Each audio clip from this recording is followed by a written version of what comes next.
Okay, folks, good afternoon. I'm Gary North, your chairman of the board, and on behalf of the board of directors and the staff, welcome to each and every one of you to the 2023 annual meeting of the membership of the Military Officers Association of America.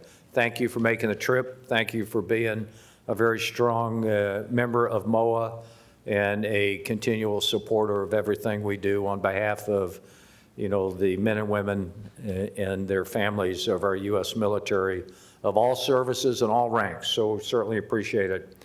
I'd like to call the meeting to order and ask that you stand with all of us while our national chaplain, Colonel Sam Boone, Chaplain Boone, gives the invocation, and then please remain standing for the Pledge of Allegiance.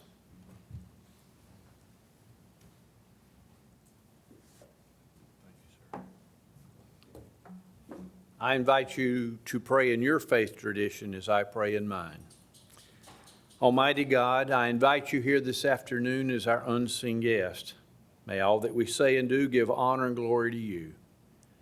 I ask today a very special prayer for all the young people of our nation who stand in harm's way, regardless of their branch. Be with them, camp your angels around them, protect them from harm and danger. Give their leaders wisdom and strength to lead them in the way they must go. Be with our command authority today with all of the things facing us, both domestically and internationally. Grant them your wisdom, strength, and courage for a time such as this. This is my prayer this day in your most holy and precious name. Amen. Please join me in the Pledge of Allegiance. I pledge allegiance to the flag of the United States of America and to the republic for which it stands, one nation, under God, indivisible, with liberty and justice for all.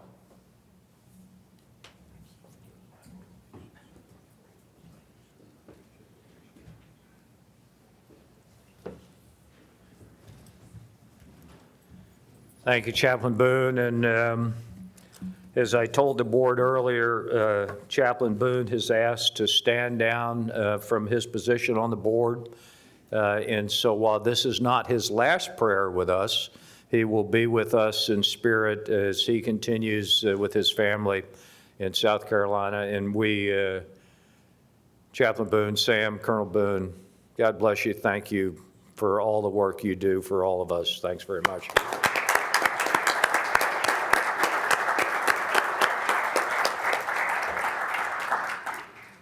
So the purpose of the annual meeting, of course, is for the leadership of our association to be able to report to you, our members, and also give you a chance to ask questions. We know you're not bashful, and so while the former portion of this is scheduled for an hour and a half, there will be a reception at the end, and if you don't get the opportunity to speak to us as you would like to, either in public or private, in the reception, which will go on as long as there's food and you concern to be with us. We look forward to understanding what's going on in your chapters, in the councils, and as a member, and then the greater good that we all do. So please don't be bashful with us.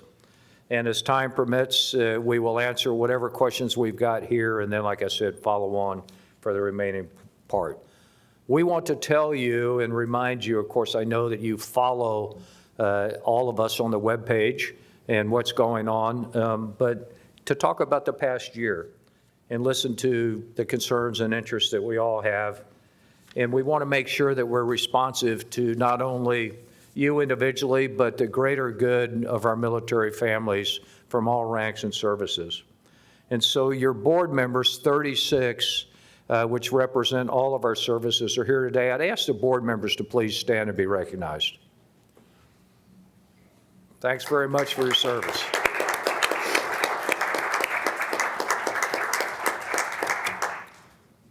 And at the podium here are our corporate board officers. So obviously, let's say hello to them all. General Brian Kelly, who's our president and CEO, approaching 1 year in the chair, and he's done a magnificent job in what we would call herding the cats and driving our staff to a higher level, and it's absolutely Perfect. So General Kelly, thanks very much. Colonel Jim O'Brien, who's our Chief Operating Officer, Major General Joe Lynch, who is our General Counsel and Corporate Secretary, Ms. Regina Chavez, who is our Chief Financial Officer and does so much for us to make sure we all understand that important piece of our business, which is our funding and our capability to continue growing as a association. And today, standing in for Dan Mary is Renee Campos, who's the Senior Director for Government Relations. We're going to hear both from General Kelly and General Lynch in a couple seconds. But this corporate board group of leaders are here to answer the questions as we go through the discussions. As a Virginia corporation, of course, MOAA has to follow the rules and rule sets of Virginia, so I call on Major General Joe Lynch to make sure we're in compliance. So, General Lynch, over to you. Yes, sir. Mr. Chairman, as required by Virginia law, we sent printed copies of the notice of the 2023 MOAA annual meeting in Military Officer Magazine to those members who received the magazine and by posting notice of the time and place of this meeting on the MOAA homepage. This complies with the notice requirements of the Virginia Non-Stock Corporations Act and MOAA's bylaws. That's about as exciting as a lawyer can get. Now that we've got all the legal matters done, I declare the annual meeting is legally constituted. And I'll note for the record that last year's annual meeting, which we did in Kansas City, it was a great meeting. Thank you for all of those that were there. The meeting notes were approved by the Board of Directors in the 27th of January of this year. And so I'd like to now kind of give you a State of the Union, if you will, about the association. We clearly, and you know this, we remain and will continue to remain the preeminent military association to advocate for our military men and women and their families of all ranks and services in our country. For the 16th consecutive year, we're recognized by the Hill newspaper as one of the top 50 lobbyist organizations in the country, and the only veterans and military organization that was so recognized. That is a tribute to each and every one of you, but particularly to our government relations team who spent so much time on the Hill, and in particular over this last year, working our legislative priorities with emphasis on those key issues that we all went in our advocacy and action on restoring BAH and working on reversing the pharmacy network cuts. We continue to work for passage of the Richard Starr Act, as you all know, the Military Spouse Hiring Act, and improvements in the basic needs for allowance for our junior enlisted members and their families. We continue to fight against the increases for TRICARE and other budget-driven reductions that impact all of our families, both for compensation and benefits. And as we look at our legislative priorities, not only that which we worked last year, but which we will be working in this coming year as we define the key topics for our advocacy and action this coming year, we are absolutely laser focused on representing the interest of not only, again, the officer corps, but all of our military families in the work that they all do for us in very, very troubling times in our nation and our world. So your support is absolutely critical to represent those who cannot have that mouthpiece that they need. And so that's one of the key advocacy things that we all do so very well. Our transition program continues to reach a growing number of members and prospects through expanding offerings in webinars, LinkedIn, and other services. And this is a field that most of us in our mature ages might not really understand, but our staff is absolutely amazing in bringing technology to the forefront to reach the young men and women of our services and those that are transitioning out. So that is absolutely a key tenet of what we are doing in the coming years. We have been able to maintain a robust membership, over 350,000 members, and of that 350,000, almost 90,000 are currently serving. We would like to continue to increase the numbers of those currently serving. We have more officer members than all of the other military associations combined, and the membership and the marketing team does a fabulous job. Lots of new initiatives, including MOAA TV, a commercial that was shown last year in the Army-Navy football game. And I'll take a side note, umbrage, the service academies when they play football are really, really good. But tomorrow, I think the Air Force and the Army play, so go Air Force. Shocking. So anyway, our efforts in membership have moved our member renewal rate to higher levels. Over 46% of our members are life members. That's an amazing number.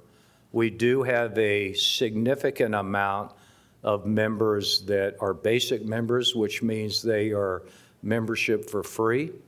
And of course, they get goods and services. So I would implore to each of you, go out and be a recruiter. For those that you know are basic members, please ask them to consider becoming a premium member. And what I always do, and I've told the board this several times, is when you meet another officer and you shake their hand, you go, "Are you a MOAA member?" And if they say, "Well, no, I'm not," you go, "Why not?" And then bring them to the altar to join. So we clearly remain committed to grow our organization, but more importantly, we're committed to maintain our strong national defense. And as I said, we live in troubling times. We need to work to protect the benefits earned by our members and make sure that the quality of life for our military members and their families are something that our young men and women of our nation want to join and be a part of. So General Kelly will cover lots of these areas in more detail in his remarks, but I will tell you, as your chairman, it is quite an honor and a privilege to be able to serve the 360,000 plus members. And any time that you believe that we're not meeting your needs, please let us all know, because that's what we're here for. In closing, and we turn to General Kelly and then open it up for questions. I will say that we've got some incredible leaders on our board, 36 members, but I'd like to recognize 3 of them, and please stand up as I call your name. Rear Admiral John Bailey, Colonel Rojan Robotham, and Rear Admiral Rich Buchanan, who are the first, second, and third vice presidents who serve as, if you will, the Iron Horsemen who helped me herd all the cats with the board. And so, folks, thanks very much. Appreciate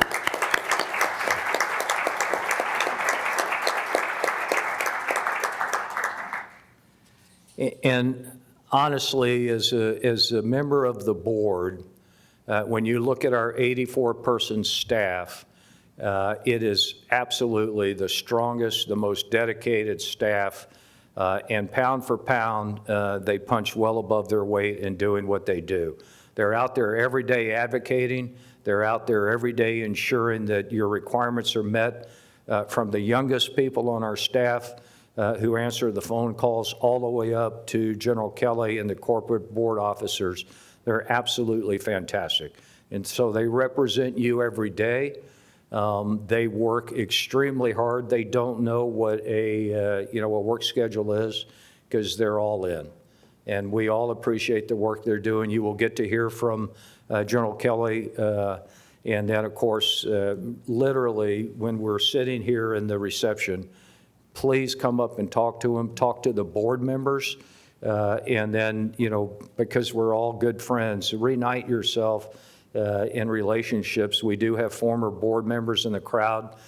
We've got chapter presidents, council presidents, and your being here gives an indication of just how strongly you believe in our organization. So please, thank you very much, and we look forward to now General Kelly.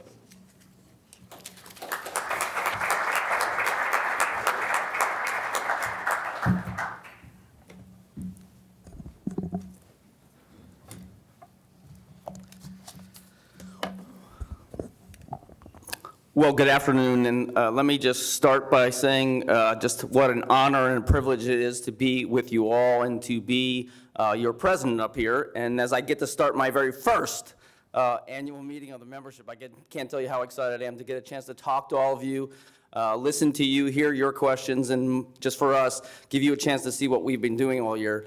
As I start this first meeting, I am keenly aware one of my primary fiduciary responsibilities is to tell all of you how are we spending your money? What are we doing for you? How are we advocating for you? How are we making yours, enriching your lives and the lives of the entire military community better through our work? And so I just want to give you a little bit of my background. I came to MOAA after a 33-and-a-half-year career in the United States Air Force. Was extremely fulfilling, and I had the opportunity to culminate that career in the position of the Deputy Chief of Staff for Manpower, Personnel, and Services, or the A1, the people guy for the United States Air Force.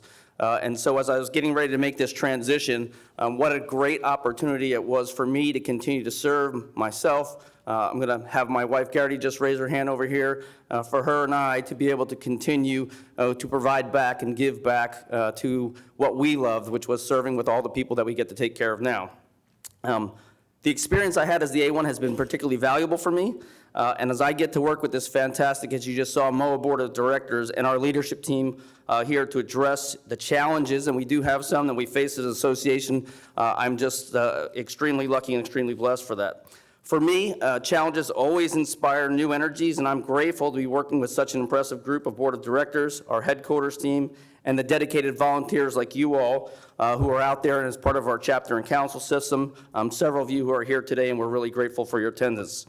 Our team does remarkable work, as General North said, and I feel every day sort of a renewed sense of energy and determination to move forward, to confront our challenges, keep our commitments, take stock of all those challenges, and make sure we make adjustments and build on the greatness of our association.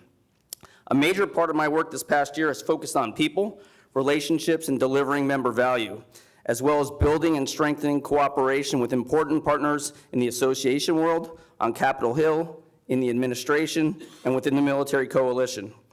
Our expanding array of Washington connections reaffirms my inclination that we share many of the same benefits, but also many of the same challenges as our peer associations, specifically revenue, membership, and the need to build productive relationships with both sides of the aisle as we prepare for the second session of the 118th Congress. These are the challenges and opportunities that occupy most of my time, and I'll begin my report by highlighting the 6 top challenges I see confronting our association in the next 3 to 5 years, as listed on the slide here. As noted, our 6 top challenges align with the strategic challenges and priorities outlined in the 2022 edition of our 5-year strategic plan, and recently has been updated just this morning, approved by our National Board of Directors. I list at the top of that our long-term financial stability. First among these challenges, that it is the essential enabler for us to be continued strong as an association, and for the good work we do on behalf of the entire uniformed services community every year. I would describe the nature of our financial situation as strong, but I would also describe it as sort of a smoldering platform. It's not burning and something that's immediately in trouble, but we have definite things that we have to address over the next couple years, or it will become more dire. While we are blessed with a significant and well-managed investment portfolio, we need to limit the amount of withdrawals from our investment portfolio to meet our current operating expenses across the association, just as all of us as individual investors do when manage our individual investment accounts. Coincident with a priority to reduce our withdrawals from our investment portfolio, we are also witnessing downward pressure in our other primary income streams. Advertising income from our print and digital communications product, dues revenue, and royalties from our affinity partners. For this reason, the Vice Presidents and I are taking a thorough look at all our association expenses and making adjustments as necessary to strengthen our long-term financial position. Small adjustments taken now will mitigate the long-term risk to our portfolio. While some underperforming programs are being reduced or eliminated, and some inefficiencies are being squeezed out of our operations, we are focusing our resources on our core mission areas of advocacy, membership, council and chapter operations, and our MOAA Foundation and Scholarship Fund. Next slide, please. Turning next to advocacy, Advocacy is the main battery of our association, and it's a top challenge and figures prominently in our 5-year strategic plan. And I'm grateful to you, our most engaged members, and our hardworking government relations team, who you see on the slide here, for helping us earn top lobbyist for 16 years consecutive, as General North mentioned. Since becoming your president, I've had excellent meetings with key members from both major parties and congressional staff. While our government relations team manages the day-to-day relationships, I have focused on connecting with leaders who are positioned to directly influence our legislative advocacy agenda. And it's also beneficial to me that I started with a number of relationships, including one I'm going to recognize today. As part of my work in the United States Air Force, I had extensive relationships and detailed with members of the Senate Armed Services Committee. One of those happens to be a member who is with us today, who is a MOAA member as well. If Lieutenant Colonel Al Edwards, United States Air Force, retired, just please raise your hand, Al, and be acknowledged.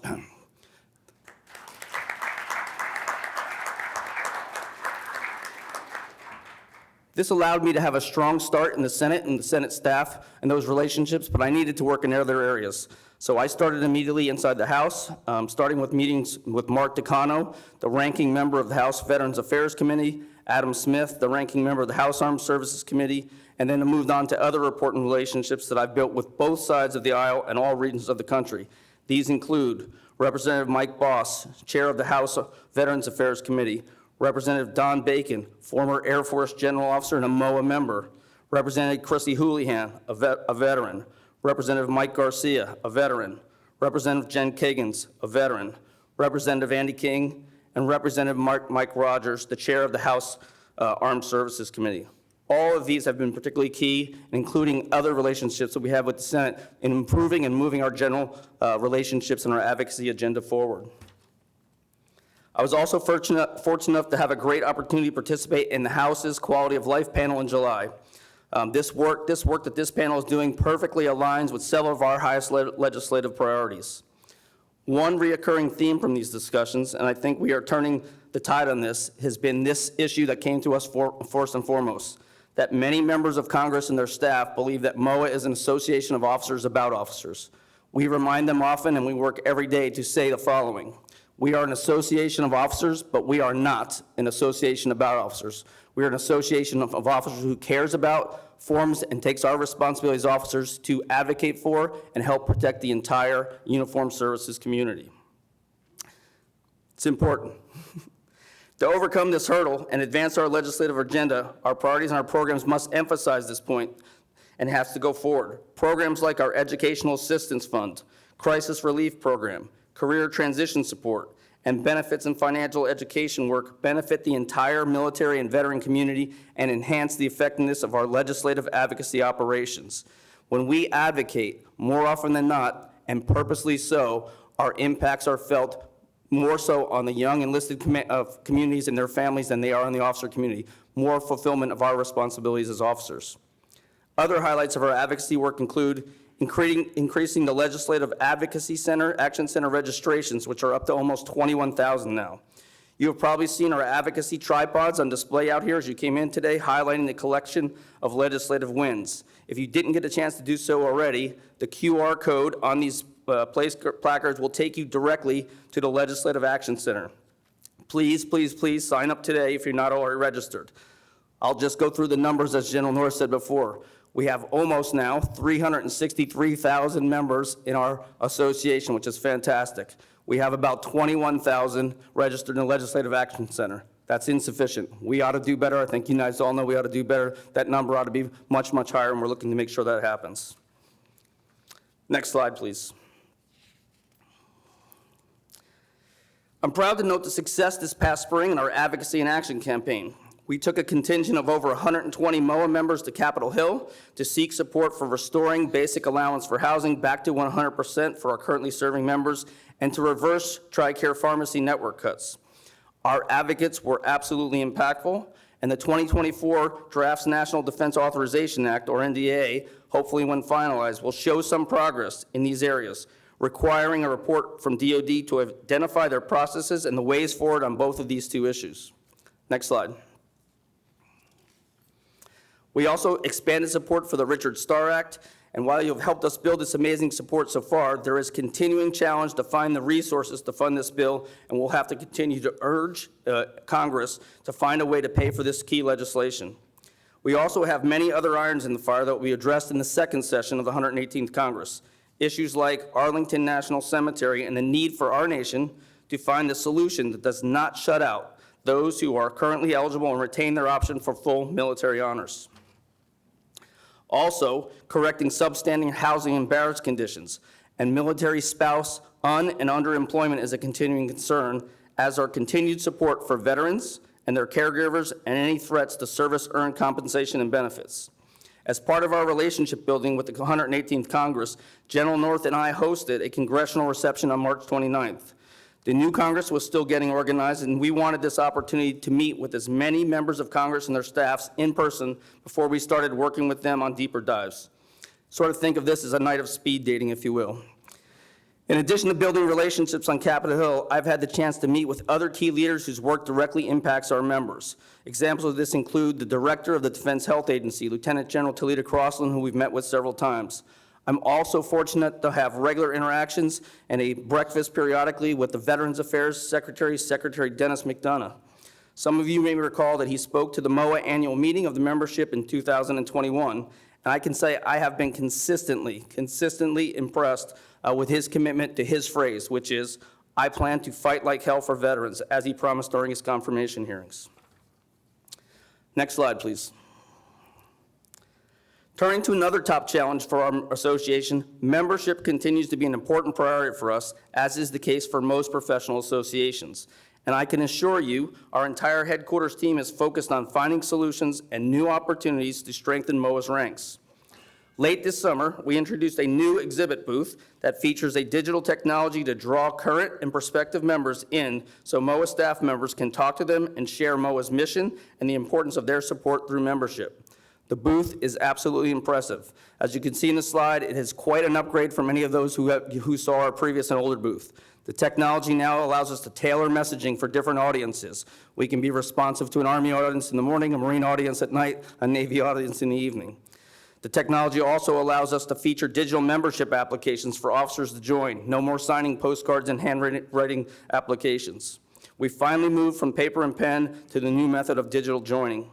Already the booth has been a hit at the annual conference of the National Guard Association of the United States, Tailhook, the Air and Space Forces Association Cyber Conference, and we're looking forward to a few more big shows later this fall. Efforts at our outreach event have contributed to the overall membership growth that we've been recognizing month over month this year, and in fact, the growth is due to increases that we see in our basic membership category, a critical pipeline for paid membership growth. And we know every member counts, and when we are representing your interest on Capitol Hill. Happy to report that as of September 30th, overall membership stood now at more than 363,000 members in our association. And with more outreach events, ambassador activities, a strong ad campaign, and our partnerships with Service Academy Alumni Associations and USAA, we expect this number to continue to grow through the end of the year. The membership and marketing team is also working to improve our premium and life membership levels with our dues-generating revenue categories. Renewal rates remain stable, hovering at around 77.8% of those who renew from year to year. The past few months have been particularly strong, with rates reaching as high as 81% in August and September, above benchmarks. Our emphasis remains on first-time premium renewers and those upgrading from basic membership. These rates tend to be lower because these individuals are not as familiar with our association and our benefits. We need to continue efforts to better educate and engage these members so we can cultivate them into lifelong members. This year has been one of transition, as the new membership and marketing team began a partnership with a new marketing partner that has strong analytic and data modeling capabilities. We'll see the first multi-channel campaigns launch with back-to-back initiatives taking place each month this fall and in this upcoming Veterans Day campaign. We have high expectations as we continue a strong focus on increasing our paid membership levels. Finally, as General North implored, I'd like to thank each of you for being a recruiter for MOAA too. We all know everyone is absolutely a recruiter. And as we've said it before, every member counts, and the more you share the value of MOAA membership with your colleagues, the stronger MOAA becomes. Please, please, please continue to keep up the great work. Next slide, please. Another top challenge for us is as your new president and our entire staff is the health of our council and chapter system. While only slightly over 9% of national members belong to chapters, you chapter members, those in our chapters, are our most active and enthusiastic members, and you add value to our association in multitudes greater than your number. Along with members of our national board and the headquarters team, I have made participation in chapter visits, state conventions, and volunteer leader training events a true major priority. By the end of this calendar year, we will have conducted over 125 such visits all over the United States and connected with thousands of MOAA members, including many of our surviving spouses who are fulfilling important leadership positions. These events provide one of the few opportunities we have to connect with rank-and-file members, and as your chief listening officer, visits with chapter members are one of my primary sources of getting feedback and understanding what your priorities are. We stand today at 34 councils and approximately 350 chapters with about 37,000 members, including 6 virtual chapters. I'm pleased to report we recently saw the first in a long time quarter-over-quarter growth in actual chapter membership in a number of years. We know chapter recruiting is one of our biggest challenges, and we are committed to providing more resources to council and chapter leadership to improve recruiting, success, and thereby chapter effectiveness. We also continued our tradition of recognizing council and chapter organizational excellence by awarding 170 councils and chapters with 5, 4, and 3-star levels of excellence awards. 11 councils and 134 chapters also received recognition in excellence in communications, either for their website or newsletter or both, through the Colonel Marvin Harris Communications Award. Our council and chapter organizations is an important channel of community engagement for our association. Many MOAA councils and chapters are instrumental in carrying out community service to benefit members, families, survivors, and veterans throughout the U.S. Chapter support for ROTC and junior ROTC programs is particularly important as the services face significant recruiting challenges. Much of this work is locally funded by generous MOAA members. Additionally, the MOAA Foundation distributed over $90,000 worth of community outreach grants to 46 chapters, facilitating engagement work in their local communities. I also hope many of you had the opportunity to attend one of our chapter leader workshops, which have been remarkably well attended throughout the year. Held throughout the year in various corners of the country, these workshops are scheduled in 2 adjacent half-day sessions and are an excellent opportunity for our council and chapter leaders to meet association leadership, get updates on current programs, share best practices for chapter management, and connect with some very interesting guest speakers. I plan to attend several in 2024, and I look forward to connecting with many of you at these periodic leadership workshops. Finally, in this section, I want to publicly recognize 4 MOAA members from our council and chapter system who have earned national-level individual recognition this year through our awards program. First, let me start by saying we're going to talk about something that I want to point out, which is individuals who received the Colonel Steve Strobridge Legislative Leadership Award. The first thing we ought to do is acknowledge that in the front row up here is Colonel Steve Strobridge, a longtime Director of Government Relations for MOAA. Steve.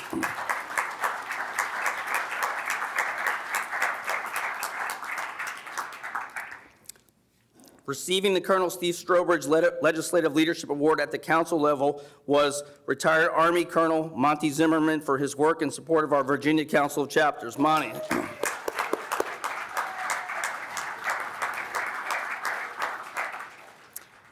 Also receiving the Strobridge Award for Legislative Leadership at the chapter level is retired Air Force Colonel Chris Dooley for his work in support of our Chattanooga chapters in Tennessee. Receiving national recognition for working with our surviving spouses at the council level was Miss Cheryl Tolan for her work with our Washington Council of Chapters, and recognized for his work in support of surviving spouses at the chapter level is retired Army Lieutenant Colonel Roy Yancheski for his work with our Wichita, Kansas chapter. Let's give all of them a round of applause.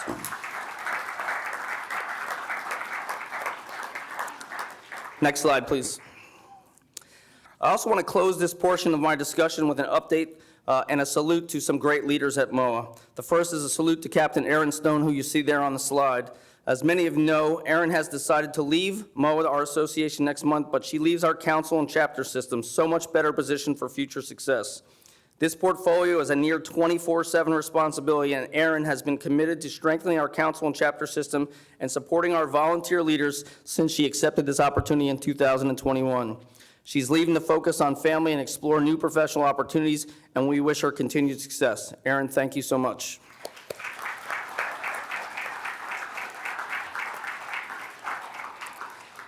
We're also blessed with a talented and dedicated association executive in Frank Michael, who will be taking the helm of this important program next month. Frank came to MOAA with a track record of success in naval aviation and significant experience in the association and nonprofit worlds. Most of you have had the opportunity to work with Frank since he joined the headquarters team in 2021, and I know Frank will continue building on Erin's success. Frank, welcome.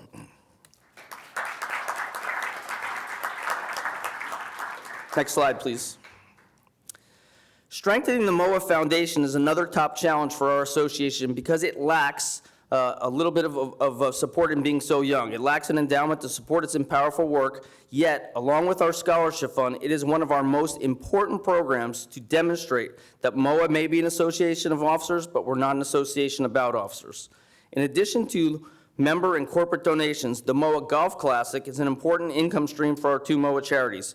I'm happy to report that this year's tournament grossed $220,000, up from $115,000 in 2022 and $75,000 in 2021. It is a huge success for us, and we look forward to even more in 2024. We hosted 100 golfers at beautiful TPC Potomac at Avenel Farm in suburban Maryland this past May, and we'll be returning there on May 20th, 2024, get your golf calendars out, to celebrate the 20th anniversary of this popular annual event. I hope some of you will be able to join us. Our MOAA Scholarship Fund continues to provide valuable educational assistance to the children of officers and enlisted members, distributing over $7.5 million in grants and interest-free loans to nearly 800 students last year. Together, our two well-managed and efficient MOAA charities are excellent choices for your year-end philanthropic givings. 100% of our MOAA board members support our charities, and they serve an important purpose to brand our association alongside the service-specific relief agencies many of you have supported over the years. Next slide.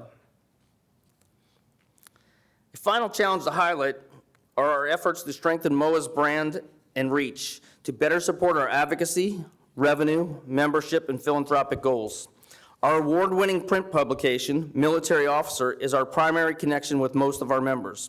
And as your new president, it's so impressive for me to hear from members as I encounter them on my regular visits with councils and chapters who are unfailingly complimentary of the design and content of our flagship publication. Earlier this year, we learned our September 2022 cover, Beware of the Tax Torpedo, won gold at the Association Media's XL Awards. And just this last week, we learned Military Officer earned honorable mention in 3 categories in the Folio Awards, recognizing excellence in magazine editorial and design and other categories. Our team was recognized for Best Cover Design, Best Feature Design, and Best Single Issue Design. Turning to our digital communications channel, we recently launched the Advocacy Update YouTube channel, where every 2 weeks, our government relations team provides an update on the progress of our legislative priorities. Most importantly, all our social media channels experienced increases in followers this year, with Facebook still leading the charge, followed by LinkedIn. And we continue to work with Instagram Threads and other Facebook Reels. Also performing well with members and prospects this year is our popular webinar program, which has attracted over 21,000 participants through September 30th at more than 33 events. Next slide, please. Affinity relationships continue to be an important source of income for our association and a means to increase the value of a MOAA membership. Over the past couple of months, I've had the opportunity to get on the road to visit 2 of our largest affinity partners, USAA and the Association Member Benefits Advisors. I've been able to highlight what's important to MOAA and what's important to our MOAA members in discussions with the CEOs of both companies, and I know they are committed to a strong partnership with us at MOAA. My goal is to ensure MOAA members have access to the best products and services and customer service, further strengthening the value proposition of a MOAA membership. I'd also like to highlight our MOAA Vacations program. Next year, we have several exciting trips planned, including excursions to Paris and Normandy for the 80th anniversary of D-Day, to Venice, and to the European holiday markets. These trips are a great way to travel with other MOAA members and support our association at the same time. The MOAA Vacations team can assist you with other destinations as well, so if you are considering a major vacation, please consider booking through MOAA Vacations. Next slide. A critical element of our success as we work to address our top challenges are the people we recruit and retain to breathe life into our programs in the hyper-competitive DC nonprofit market. And I'm pleased to report we are blessed with top talent at all levels of our association. Like any successful team, we have a mix of veterans who understand the culture and retain valuable corporate knowledge, and new draft choices who bring fresh ideas, new perspectives, and challenge the status quo. I'm especially pleased with the leadership team at MOAA, including its newest members. Pete Magnuson, our Vice President of Communications. Pete, if you're here, raise your hand.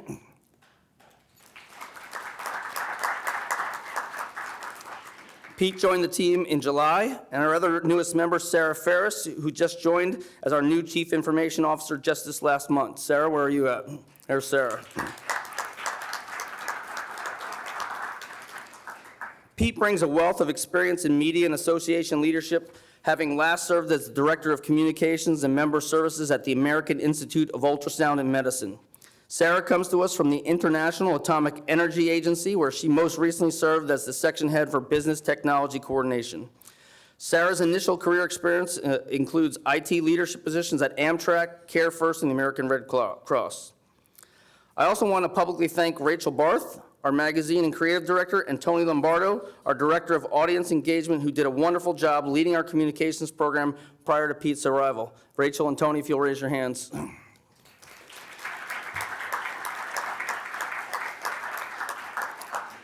I also owe a great debt of thanks and gratitude to our COO, Jim O'Brien, who was double-hatted as the Chief Information Officer for several months prior to Sarah's arrival. So in addition to me, I think Jim was pretty happy for Sarah to arrive as well. With Pete and Sarah in place, I'm confident we have the right people with the right experience leading strong teams to move our association forward on multiple fronts. Next slide, please. I know many of you are active users of the committee module, which allows our council and chapter leaders to make real-time updates in our association management system, the database that is literally the spine of our daily operations. As some of you will recall, we made a decision several years ago to transition from a legacy system that was increasingly difficult to support to a state-of-the-art system based on the popular Salesforce platform. As with many IT projects, the transition has proven to be a heavy lift and has been delayed by leadership transitions at our prime contractor and the departure of several key personnel from our headquarters team. Shortly after arriving at the association this last year, I made the decision to postpone our go-live date at the time with the new system until we could be ensured that the risks associated with migration were down to an acceptable level. After much work by our headquarters team and consultation with our external partners and with Sarah now on board, we have established a March 31st, 2024 date as our go-live date for our new association management system, and we look forward to that. Although most of this transition will be seamless to our members in the field, aside from a slightly different logon experience on MOAA.org, regular users of the committee module will see improved functionality and additional fields of information available to enhance council and chapter leadership functions. Frank Michael and his chapter management team will be rolling out a training program to acquaint you with the details of the new system as we approach our go-live date early next year. Guiding the strategic priorities we have discussed today are 36 hardworking volunteer members of a board of directors.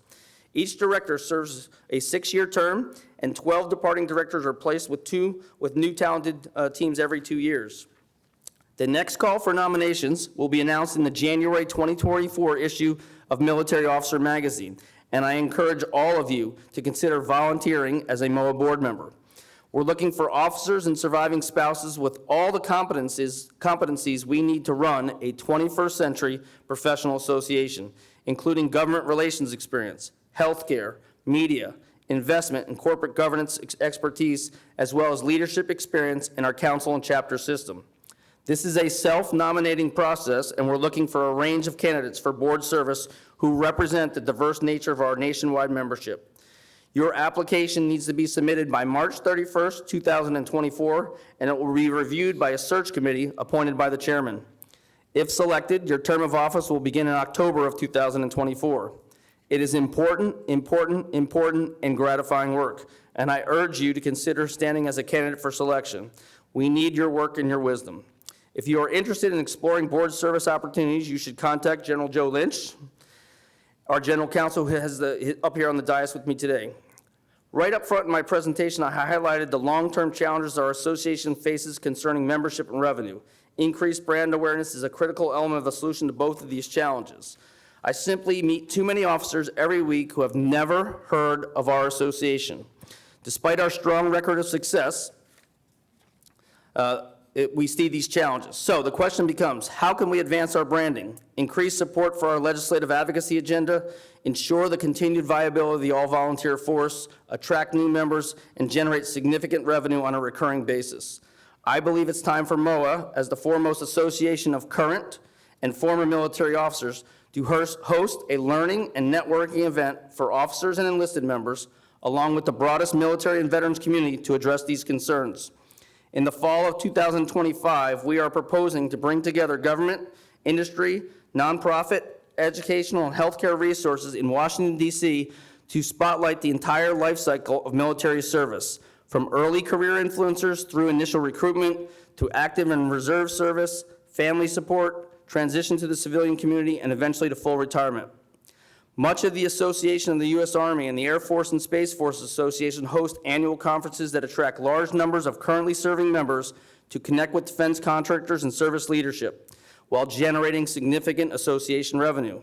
Our MOAA People Conference will focus on similar ideas and programs and technologies to recruit and support the people part of the all-volunteer force. Detailed exploration is ongoing, and I'll have a lot more to say about that when I come around and visit you in these next couple of months. Next slide, please. Finally, I'd like to comment on some of the member correspondence we receive each week at headquarters that we're very grateful for and hear from. Every member communication, whether it's addressed to me personally or as a letter to the editor or as a general communication sent to our member service center, is reviewed by a member of the senior leadership team and often by me. And there is a small percentage of our membership who are sometimes disappointed our association is not taking a public position on many of the social issues that capture the public's attention and take place in the media. Please understand that our effectiveness as a legislative advocacy organization requires us to maintain working relationships with both major political parties. So one of our major efforts in our platforms is to say the following. Our national defense is so critical and so vital to the success of our nation. It underpins our economics, it underpins our freedoms, it underpins our daily lives. As such, we believe the standards for military service for uniformed service must be high and should always remain high. MOAA's position is any actions that are taken to lower those standards to forward a social agenda will be opposed by MOAA. But anybody who raises their hand to volunteer and meets those standards and meets those high standards, regardless of their race, ethnicity, gender, religion, sexual orientation, if they are volunteering and meet all those standards, then MOAA is going to support those men and women who have raised their hand to be part of the all-volunteer force. And that's the position we take on all of these things, rather than try to get dragged into each social issue that comes out. The other thing I would say here is many of these issues are not central to MOAA's mission of preserving and protecting the benefits our military members, families, veterans, retirees, and survivors have earned.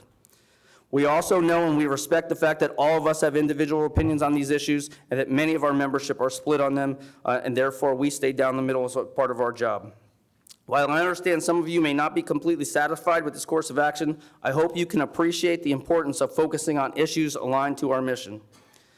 And before we open the floor to your questions, I want to let you assure you that second session of the 118th Congress as it begins, we will be working to strengthen our collaborative relationships, educate and inform leaders and staff members on the unique needs of the uniformed services community, as well as the need for a balance between training and acquisition priorities, and protecting important people programs that are critical to maintaining readiness, as well as reminding policymakers of the need to keep faith with previous generations of veterans. With your continued leadership and support, we couldn't be facing a more optimistic future.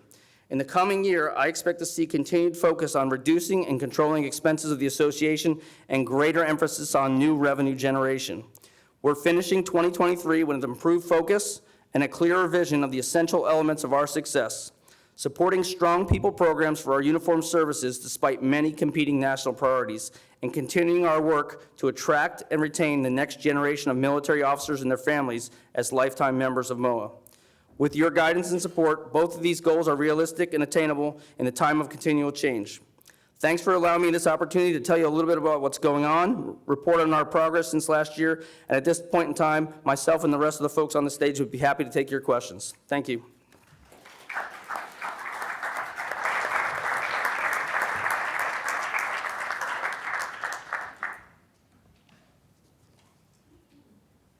right, y'all, don't be bashful.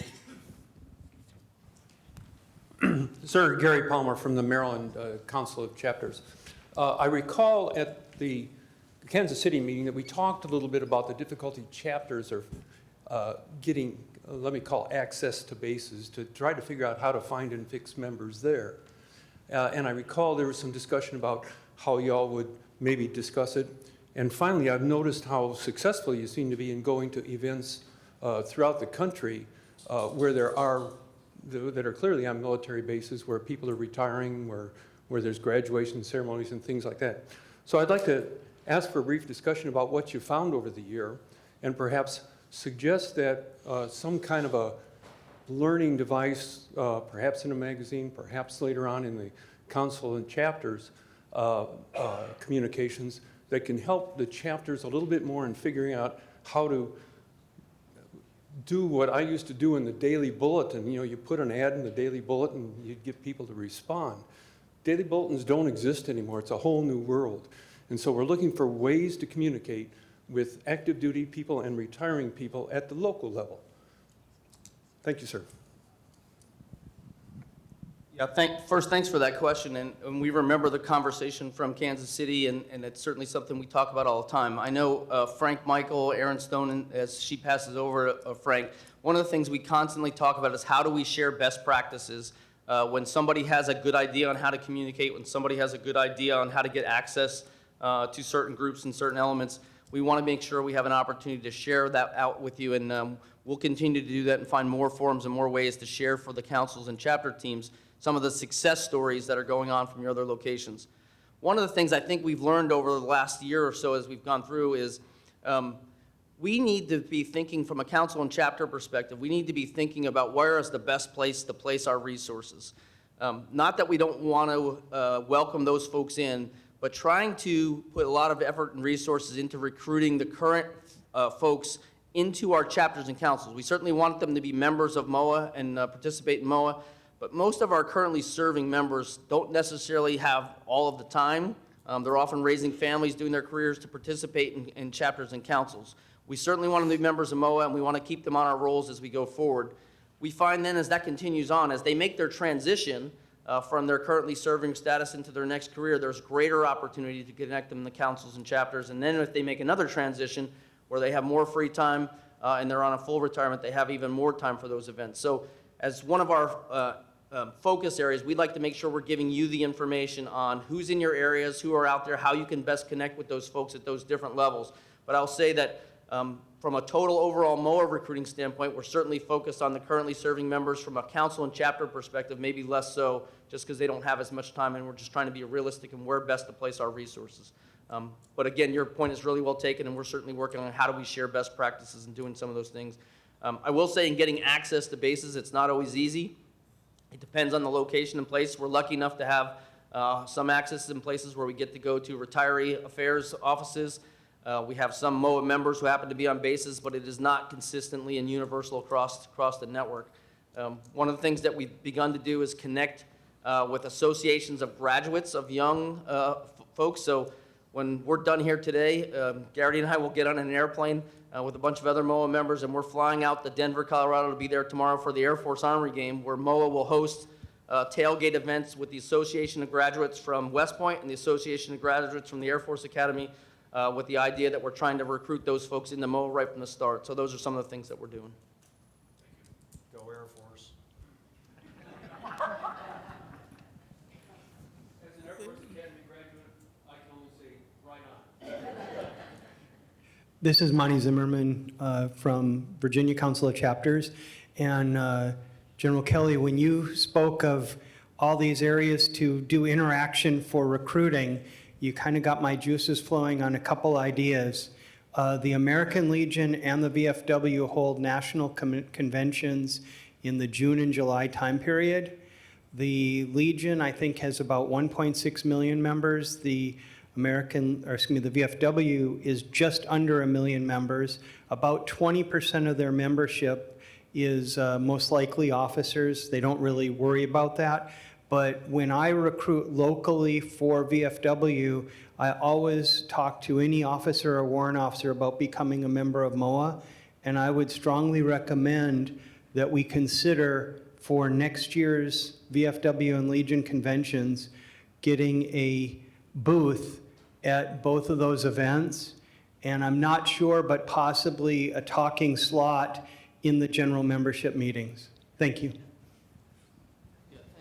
Thanks, Monty, and we certainly have good relationships with both of those organizations, and we certainly participate in a lot of those things jointly. I'll just add to your idea that the conference I was talking about, this 2025 date, we're shooting for the fall of 2025, somewhere around the Veterans Day this time of year in 2025. We see that as sort of an annual MOAA conference, MOAA People Conference. Maybe not call it a convention, but where we will have an opportunity to get together, talk about all the key issues, and really brand MOAA and have an opportunity for us to boost membership and all the other challenges that we have in there. So we agree with you. There's opportunities to collaborate with the other organizations as well.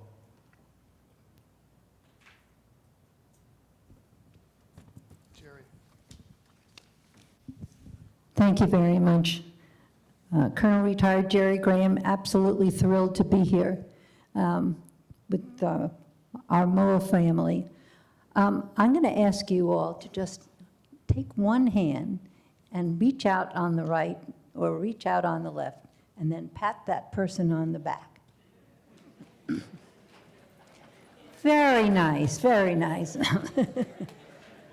Don't smack, just pat.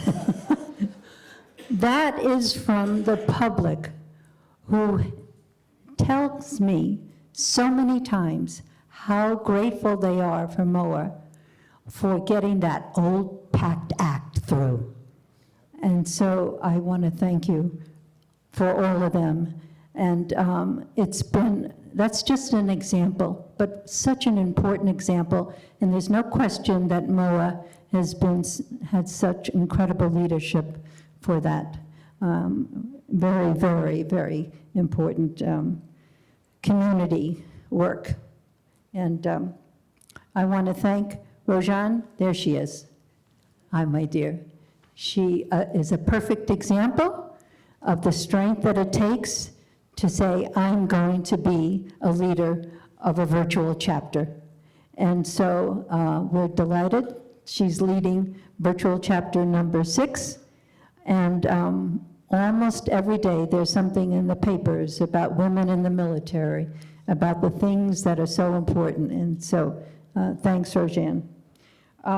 We have done great legislative work, and it's like you can't miss it now. And I know people come, I belong, Ed and I also belong to the American Legion. We wanted to be really tight with our different parts of our community. It's amazing to me, everybody from that organization goes right to MOAA for an idea, goes right to MOAA for, well, how can we do this together better? It's really great. So I'd like to thank you all again for all the work that you're doing out into your community. That's what really makes such a difference. We are looking for more virtual chapters. When we started, I started a number of years ago, the very first virtual chapter. That was Nurse Advocates, and today we have 500 members in that chapter. Not bad. It's really great. But we had a really important aspiration, and that was to keep growing virtual chapters. We think that there is so many opportunities for us to make a difference. So, and if you want more information about any of those virtual chapters, it's right there in the MOAA newsletter. That information is there. We also provide, if anybody is interested, we'll help you. We'll do this together. It's really important. So thank you all. We have 500 other members in the other virtual chapters. So it's a good deal. It's growing. Join us. Okay? Thank you.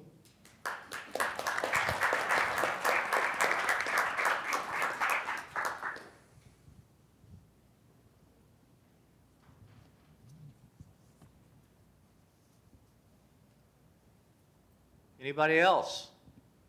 Comments, questions, concerns? Don't be bashful. Yes, sir.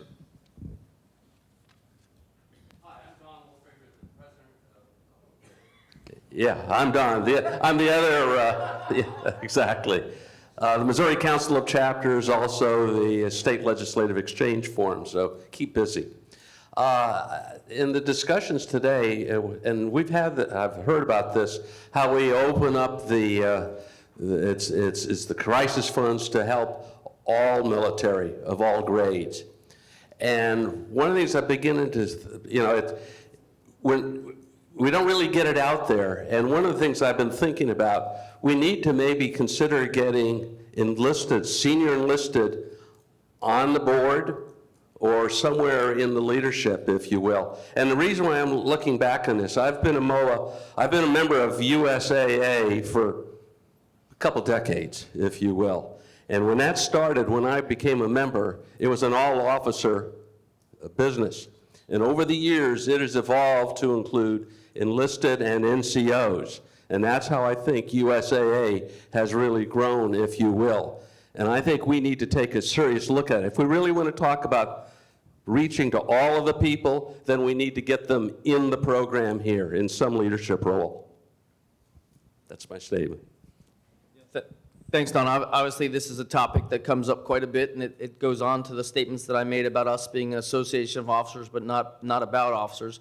We certainly do see headwinds in our philanthropic efforts, in our legislative efforts, where we get some folks who associate us with being officers. And so there is definitely conversations and potential advantages to bringing our membership into a larger group to include the enlisted population. I'll just say that before you could put them on the board, all of us, members of the association, would have to be put to a vote. These are rules and bylaws that exist inside our association, and so we would want to be very thoughtful about how we went through that. We are doing some research from time to time on what it would take to do that, what's the benefits and what are the potential challenges in doing those things, but it would be a deliberate process that we would walk through, and then our membership as a whole, just as was done on USAA, by the way. When I talked to the CEO at USAA, he tells me about the vote and everything that happened, and there are still members within USAA who second guess and tell them that they made the wrong decision, right? So you always get all different avenues of those discussions. The one thing I would say for us is I have pretty good relationships with some of the current and former senior enlisted leaders inside of our serving folks, including the former Sergeant Major of the Army, the former Chief Master Sergeant, current Chief Master Sergeant of the Air Force, the former Sergeant Major of the Marine Corps. And when I talk to them, they will say they're really grateful for and appreciative of all that MOAA does in terms of the total advocacy, but that we should not expect that if we open the doors that there is going to be a rush of folks to come through. He said that would take some time. It would be a while. They remind me that most of them don't trust most of us, okay? And so it would take a while for that to happen. So we want to be very thoughtful about that, but certainly, as you point out, we think there are some advantages and things that we have to think about as we go forward, and we'll do that in a deliberate manner with all of you as part of the association. The only thing I raised there is, without those senior NCOs, most of us would be where we've gotten to today, especially when we were the junior grade officers and thought we knew everything, but you needed to turn those senior NCOs to educate you. Yeah. Valid point. There's a lot of us that, a E7 in the service turned to us when we were young lieutenants and go, if you don't pay attention to me, you're not going anywhere. I would ask maybe in the construct of the Association of Officers Helping Others, Amanda, would you mind standing up? I'm going to put you on the spot here. And Chaplain, you can get the offering plate ready. But Amanda, if you would tell the association some of the things we recently were able to help in crisis relief, that outreaches to, those military men and women and their families who are not as fortunate as most of us in this room. And a lot of that goes, if you will, underneath the wave heights, where a lot of us don't know what your association is doing for folks in need.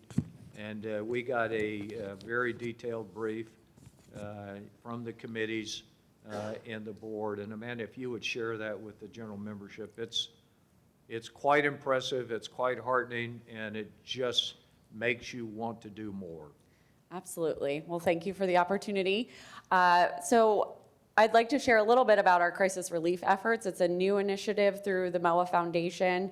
It started during COVID and it's transitioned into something bigger. As you all know, there are relief societies for all the services, but they don't help everyone, right? So if you're not active duty, you didn't serve a full career, you're likely not eligible for support from some of these relief services. And this also includes if you don't have a disability or you didn't file for a disability. A lot of organizations, Wounded Warrior Project, so on and so forth, do support those communities. But there's over 11 million veterans and their families out there who don't have a place to turn to because they're not currently serving, they're not retirees, and they don't have a disability rating. And so when they're hit with a crisis, what do? Who do they turn to? And we're trying to fill that gap right now in supporting these folks. So most recently, this last year, word is spreading, of course, that we have this program. We provide $500 to $1,000 grants to families in need who are facing a crisis, and 90% of them are FEMA declared emergencies. So, and we define a crisis as something that's not at fault of their own. So it's not like I decided to buy a Tesla and I can't afford it, so please help me. It's my roof was blown off. And so we've had a couple really compelling stories. Actually, all of them are. The majority of the families we help, their annual household income is under $40,000. 80% of them are former enlisted. Most of them have dependents, children, or aging parents. And so a few examples, and there's a reservation in the Dakotas, actually the lowest income community in the entire United States. Some households don't make more than $9,000. And they were hit with snowstorm after snowstorm at the end of last year. And some of these families, they lost water, they lost heat, the roads aren't paved anymore, the snow completely damaged everything, they lost their food, and when you don't make any money at all and you lose your transportation for your one job that you had, that is life-changing. And so when we're able to provide a $500 grant or a $1,000 grant, which may not seem like a lot to you and me, for them, they tell us that that is just the hope they needed to carry on. So we're really proud of the things that we're doing.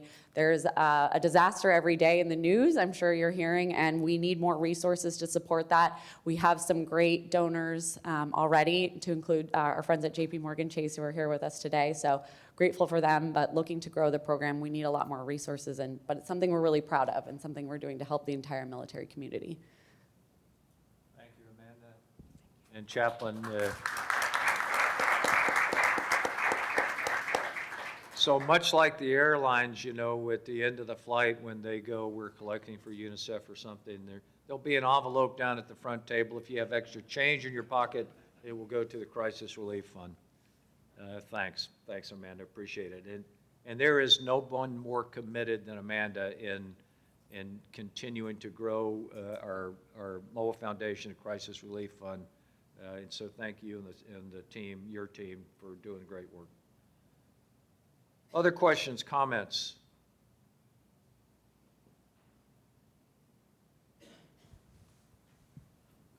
Sir, following up on that discussion, it just occurred to me, USAA has been a big supporter of us.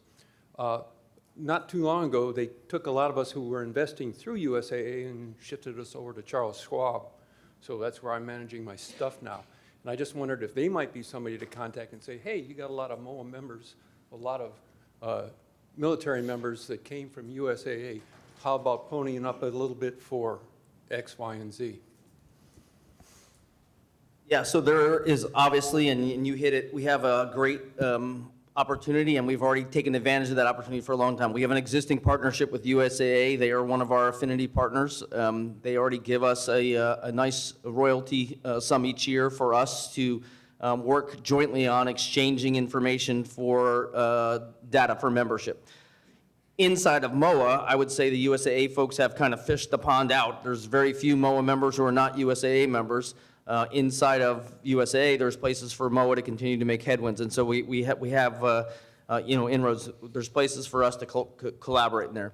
I have had the luxury and privilege of being able to sit down with the USAA CEO a few times now, one-on-one, which was great. It was facilitated by one of our board members from the MOAA Foundation. And that relationship is just as you described it. The CEO there sees benefits in collaborating with MOAA because we work on people programs and they're about people.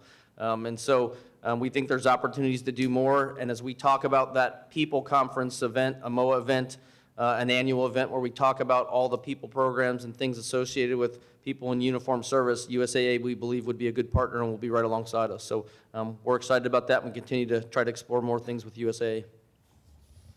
And if you're unhappy with Schwab, we've got JP Morgan Chase right here who can talk to you. So please go up and meet him afterwards. And thank you so much for the contributions to the funds. We greatly appreciate it.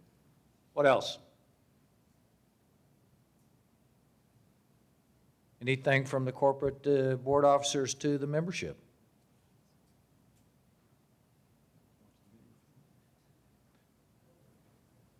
Okay. Well, in the pause here, we'd like to run a video. Some of you saw it coming in, and we will use the video as kind of the closing event before we go to the informal reception outside the doors. And thank you very much for attending and your continual leadership. Remember, we're all recruiters. Thanks.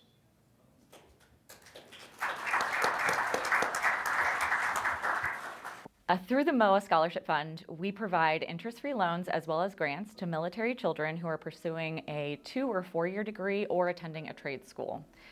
Since the inception in 1948 of the Scholarship Fund, we have provided more than $165 million to more than 17,000 students. We found really quickly last fall after our visits to these schools that, we really probably should have planned a little better money-wise. We have some set away, but we really should have done a better job. So that's when we really started thinking hard about the scholarship monies. Being military, always knew about MOAA for the 26 years I was in. When I Googled military family scholarships to pursue, they're at the top of the list. Our scholarship fund started in 1948, all the way back when we were the Retired Officers Association of America, or TROA. And it was really a recognition among the leadership at TROA at that time that children of military families had some distinct disadvantages. As you move around as a military member and you move from place to place, you endure the hardships associated with deployments and everything for your family. And so there was recognition that we need to help those military children. It's been challenging sometimes, moving so many different places, making new friends every other year, and learning how to change between different sorts of classes and programs at different schools. But there are definitely upsides. I got to meet a lot of different people. I got to learn about cultures that I never would have known about if I just stayed in one place my whole life. So now today, the Military Officers Association, MOAA, who is an association of officers, but not an association just about officers, continues to recognize that these military children need help. And so for all of the military community, family, children of those folks, we want to be able to help and recognize that from a scholarship perspective and from an educational perspective, we can do great work to help that military community and those children out. I think the important part here is the interest-free loan component. We all know, if you've ever paid money back on a loan, that the interest can be quite high, and these students are so grateful for the opportunity to not have to pay that interest, but also knowing that when they do pay it back, that it's going to a student who's coming after them. One of the things that we pride ourselves on as well is that we're increasing the number of students every year we can give money to, and the grant component is also something we're really proud of. We help more than 1,000 students a year, giving out around anywhere between $8 to $11 million to these students. This last year, almost every student in the program received a grant, which is not something we've been able to do historically. And so that's a big thanks to our donors and people who support the program. We're able to do things like that. VCU is an expensive school. I'm not going to sugarcoat it. It's very expensive. Luckily, again, with another great military benefit that my dad was able to provide for me was his post 9/11 GI Bill, which should cover most of my, if not all of my first year tuition, which is great, but there's still a ton of fees and a ton of other expenses that we have to account for.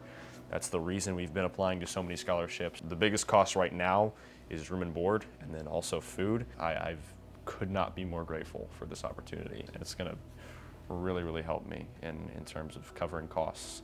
It has a huge impact on me. My first year of college, I was kind of shocked, like, wow, college is really expensive. So the MOAA scholarship is helping me a ton. I have an interest-free loan and I have a little bit of scholarship money, which will help me buy books and pay for my dorm and pay for tuition. It's going to be wonderful. When we think of our role at MOAA and what we do, the opportunity for us to positively impact the military community, pay it forward and allow the next generation of folks to take their place in society and hopefully continue to support the military community is pretty special. So through the scholarship fund in particular, our ability to help the children of those military families and become the next generation in the military community is pretty powerful and extremely rewarding.